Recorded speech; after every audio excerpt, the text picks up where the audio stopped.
Alors moi qui suis un grand amateur de chocolat, je peux vous dire que je suis toujours à la recherche de vins qui peuvent s'harmoniser avec le chocolat justement, avec un gâteau, avec une glace, avec des tas de choses à partir de chocolat.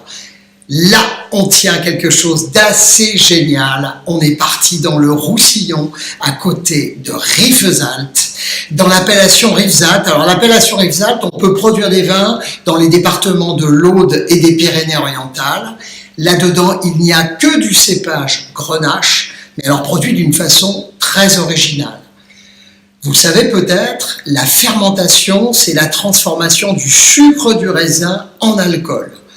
Mais si vous commencez à faire fermenter votre vin et qu'à un moment donné, vous rajoutez un peu d'alcool, eh bien ça va stopper la fermentation. Et du coup, ce sucre qui ne s'est pas transformé en alcool, vous le retrouvez naturellement dans le vin. C'est pour ça que ça s'appelle un vin doux naturel.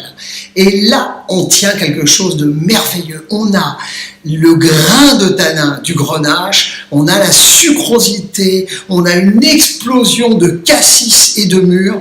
Ça fait un tabac avec le chocolat. Et justement, la recette que je vous recommande, c'est d'essayer de retrouver celle du fondant au chocolat.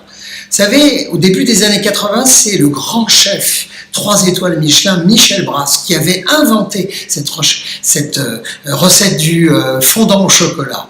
Depuis, elle s'est démocratisée, on en trouve partout, on peut en faire très facilement, et ça fait un véritable tabac avec ce Rivesaltes Grenat du Mas Delmas. C'est vraiment la bouteille de la semaine.